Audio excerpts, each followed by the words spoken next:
Hello students.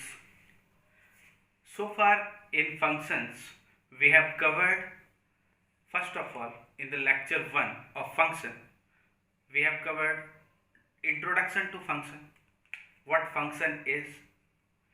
Then we learned some aspect of functions like domain, range, ठीक है.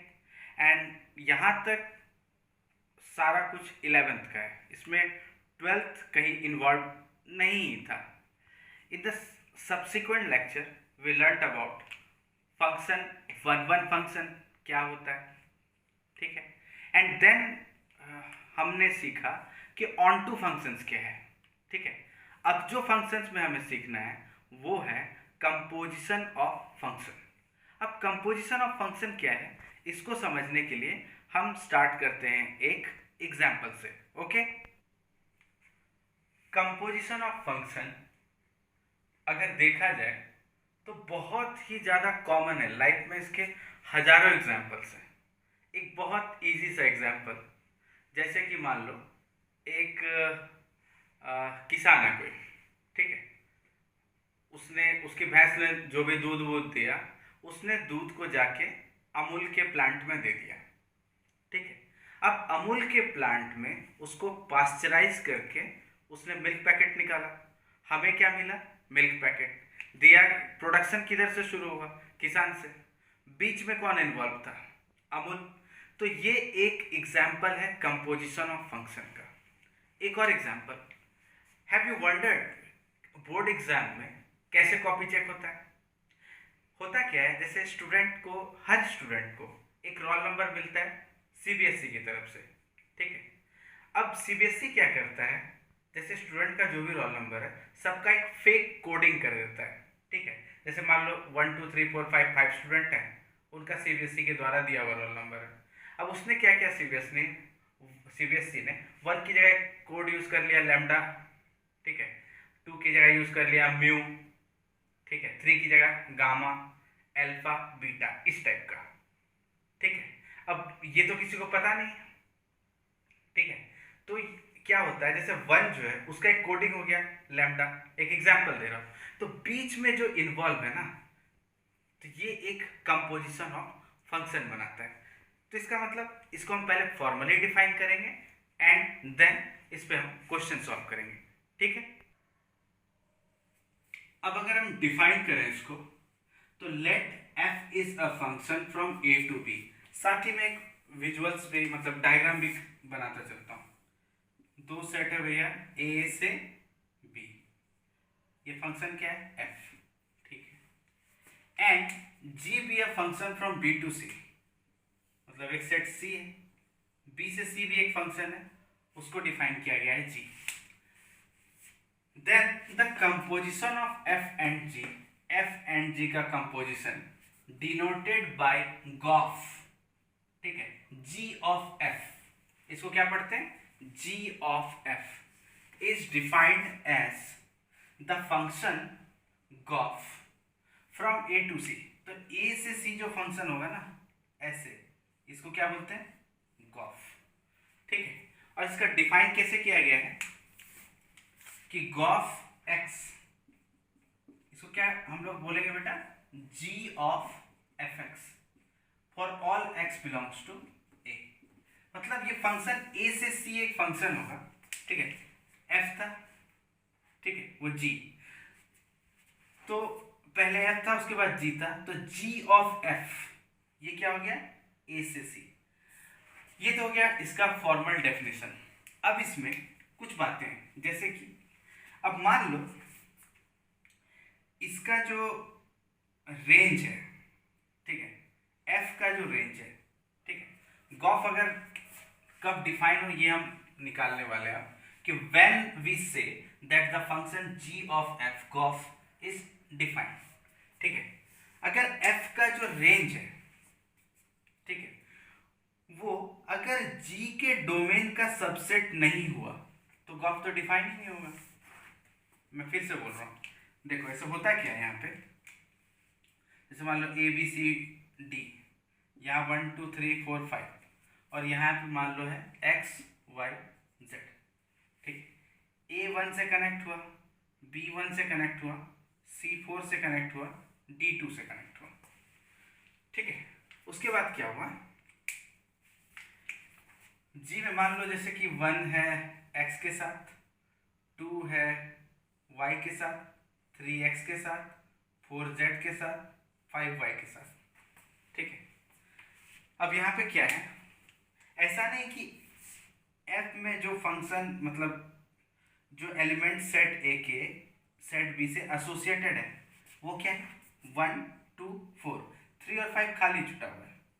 ठीक है, लेकिन जब जी जब डिफाइन कर रहे हैं बी से सी, तो बी के सारे एलिमेंट्स को पार्टिसिपेट करना ही होगा।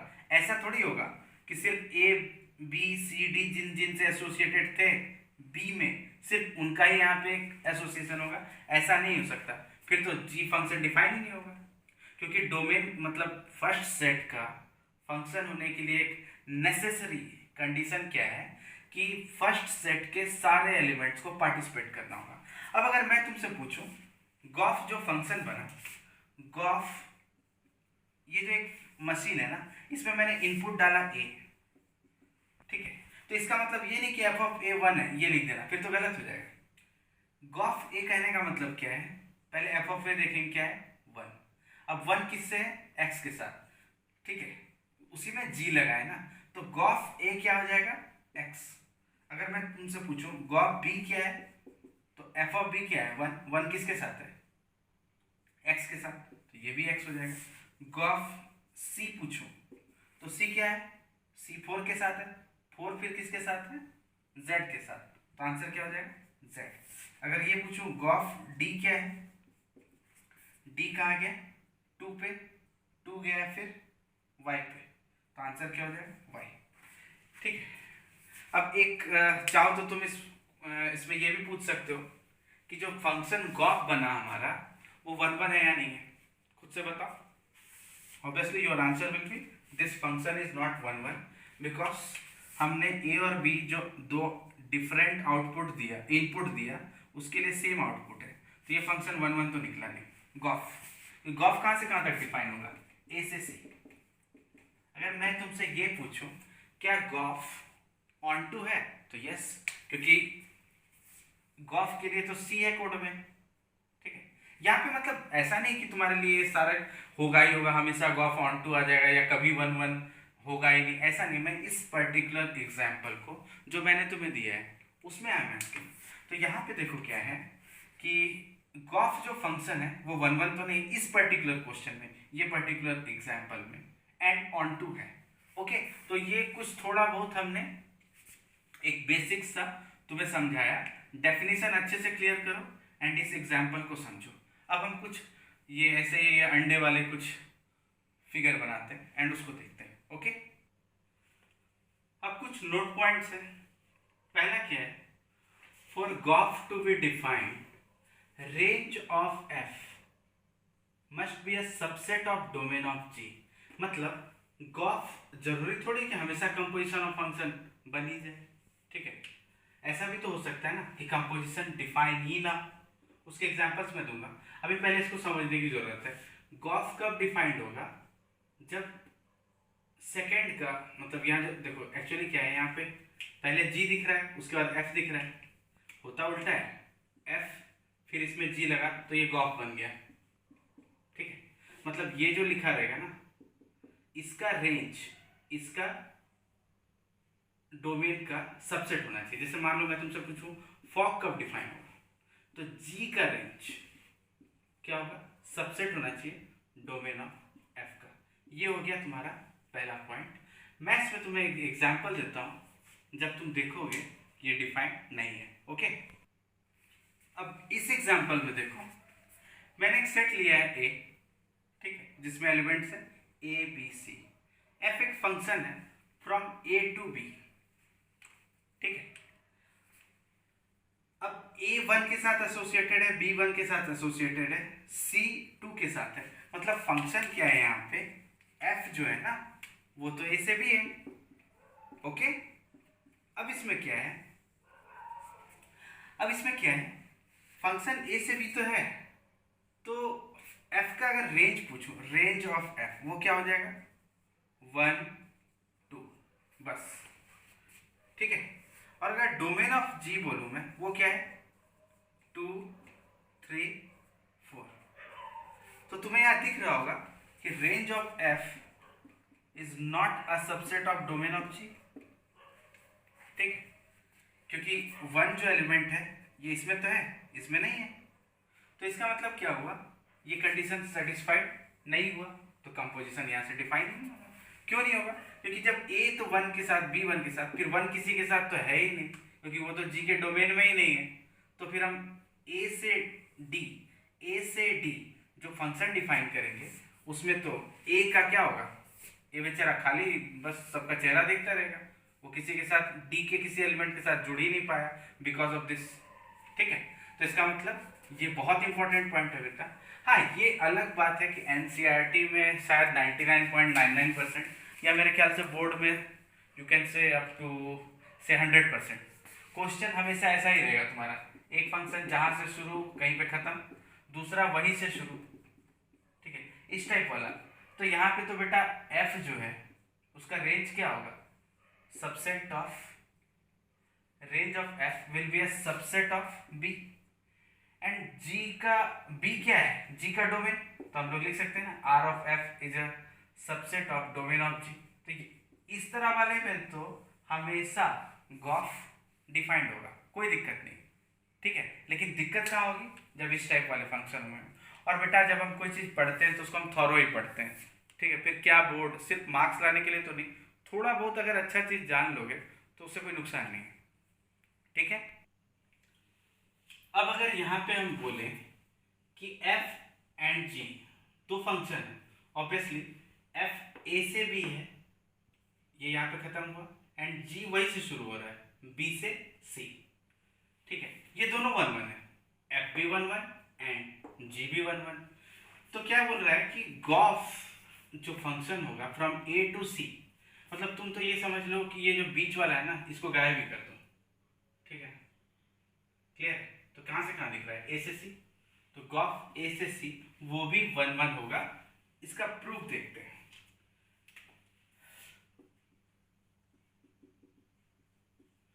तो बेसिकली है क्या, ये जो गॉफ फंक्शन है ना, जी ऑफ एफ, इसमें हम दो ले लेते हैं, x1 और x2 अपने से बराबर ले लेते हैं। हम क्या करते थे, अगर हमसे fx के बारे में पूछा जाता था, ये 1 1 फंक्शन होगा प्रूव करो, तो क्या करते थे, खुद से ही हम मान लेते थे ये जो दो इनपुट है उसके लिए आउटपुट सेम है, ये हम पहले से ही ले लेते थे, एंड लास्ट में हम प्रूव करते थे x1 बराबर x2। तो हमने यहाँ पे भी वही किया। अगर गॉफ एक फंक्शन है उसमें इनपुट x1 डालेंगे तो आउटपुट क्या आएगा, गॉफ x1, और अगर x2 इनपुट डालेंगे तो गॉफ x2। तो हम अपनी तरफ से क्या करते हैं, इन दोनों को बराबर ले लेते हैं और लास्ट में इनको दिखाते हैं कि ये इक्वल है। अब यहीं पे ये कोशिश हम यहाँ पे करते हैं, तो ये क्या हो जाएगा, g of fx1 equal to g of fx2, clear है। अच्छा, अब g जो है वो क्या है, 1 1 function.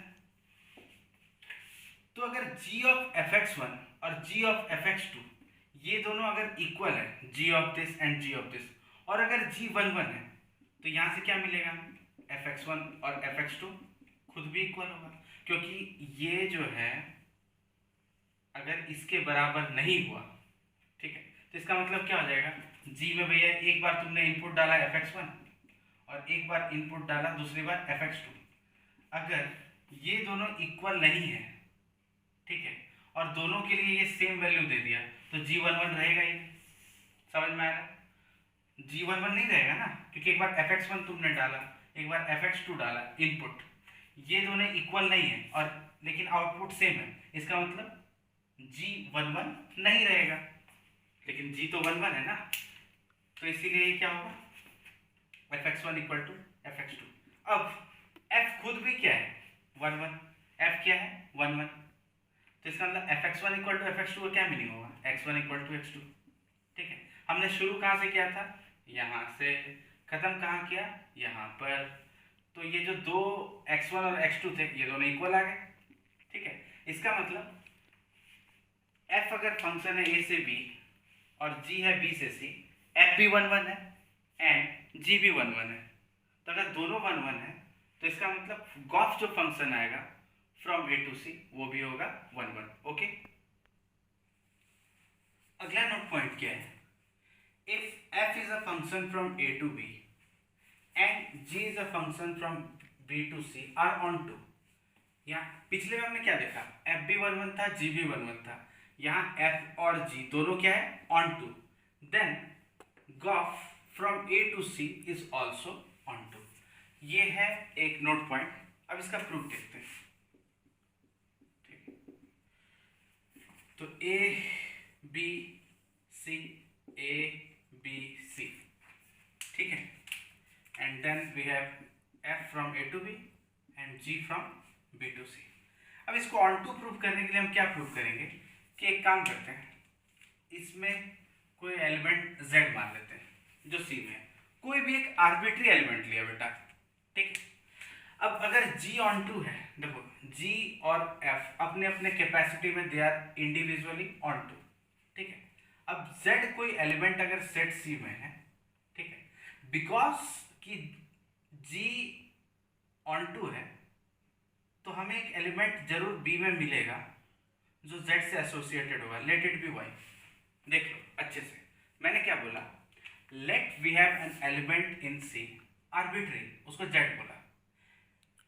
As we have G an onto function, G हमारा क्या है, ऑन टू फंक्शन, इसका मतलब C का कोई सा भी एलिमेंट अगर G ऑन टू है B से C में, तो C का कोई सा भी एलिमेंट अगर हम लेते हैं तो उसका एक प्री इमेज जरूर होगा सेट B में, तभी तो वो ऑन टू है ना। अब हम इस पे देखते हैं, फोकस करते हैं। F पे अगर कोई हम F जो फंक्शन है वो भी ऑन टू फंक्शन है, तो because F onto function है तो इसका मतलब इसके सारे एलिमेंट का प्री इमेज इस सेट में होगा, तो Y का भी तो कोई X होगा, ठीक है। इसका साथी ये है, इसका साथी ये है। तो हम देख सकते हैं कि अगर हम यहाँ से यहाँ की बात करें गॉफ, तो कोई सा भी जो Z था आर्बिट्री एलिमेंट, उसका एक प्री इमेज तो मिल गया A में। अब मतलब V जो है ना बेटा, ये तो समझो एक हिडन पार्ट है, ये तो तुम्हें दिखेगा ही नहीं, ठीक है। यहाँ से यहाँ तक तो तुम हटाई दो, सिर्फ इसको देखो। तो इसका मतलब इस पे कोई भी Z था उसका प्री इमेज मिला X इन सेट A। इसका मतलब गॉफ की अगर बात करें F onto G onto, तो गॉफ क्या हो जाएगा, onto. Okay, now we have one question consisting of two parts. The question reads, if we have functions f from a and b, a to b and g from b to c such that g o f from A to C, इसका मतलब यहाँ पहले ही ये बोल चुका है कि Gauff तो डिफाइंड है भाई, इसमें कोई वो वाली बात ही नहीं कि देखना है, देखने वाली बात ही नहीं, गॉफ डिफाइंड बोल ही दिया, मतलब ए टू सी लिख दिया ना, तो इसका मतलब डिफाइंड है। इज पहला 1 1, are F and G both necessarily 1 1। इससे पिछले में बेटा हमने क्या पढ़ा था कि एफ और जी दोनों 1 1 थे एंड गॉफ जो डिफाइंड था, ठीक है, फ्रॉम ए टू सी, तो वो भी 1 1 हुआ। यहाँ उल्टा पूछ रहा है कि गॉफ अगर ए टू सी 1 1 है तो क्या एफ एंड जी दोनों 1 1 होंगे, पहला पार्ट है। दूसरा क्या है कि गॉफ इस बार ऑन टू दिया है और पूछा गया है क्या एफ एंड जी दोनों जरूरी है कि ऑन टू हो। मतलब हम अभी जो भी वो note point second and third हमने जो भी पढ़ा या फर्स्ट जो भी था, ठीक है, तो उसमें हमने जो पढ़ा उसका कन्वर्स है, सेकेंड एंड थर्ड का क्या है ये, कन्वर्स। तो इसको तुम तो पहले अपने से सोचो, उसका वीडियो पॉज करके सोचो, एंड फिर जब तुम्हें लग जाए कि हाँ तुम्हारा सही है या गलत, जो भी तुमने अटेम्प्ट ले लिया, then you resume the video and see. Okay, तो हमने क्या किया, कुछ हमने ऐसे एक यहाँ पे देखो, अब यहाँ पे जो एग्जाम्पल लिया हमने ए बी सी, ठीक है, यहाँ एक्स वाई जेड डब्ल्यू, तो फंक्शन एफ जो था, ठीक है, वो तो 1 1 हमने ले लिया, ठीक।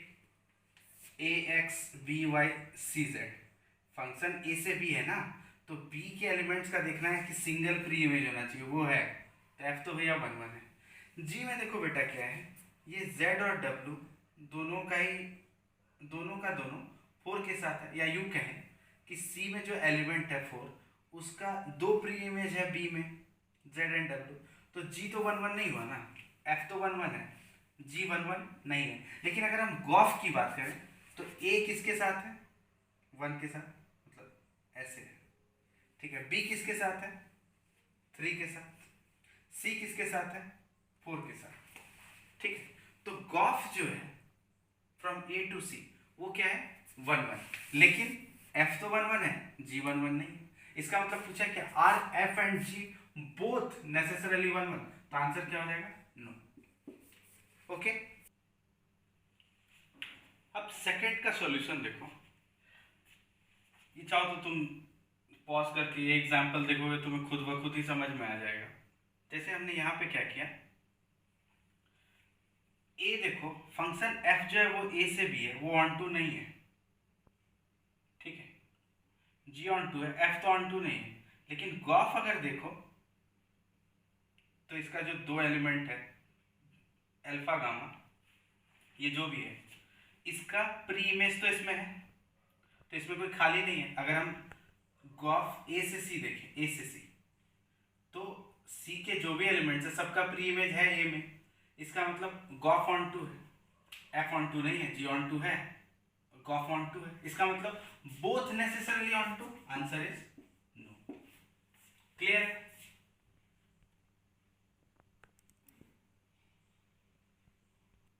अब एक ऐसा पॉइंट डिस्कस करेंगे हम जो बहुत ही ज़्यादा ऑब्वियस है, और शायद यही रीज़न है कि मुझे उसको शुरू में ही बता देना चाहिए था। वैसे इसके सीक्वेंस से कोई फर्क बिल्कुल भी, इसको बोलते हैं ना, एक बूंद भी, एक बिंदु भी इसका कोई फर्क नहीं है, बट फिर भी देख लो।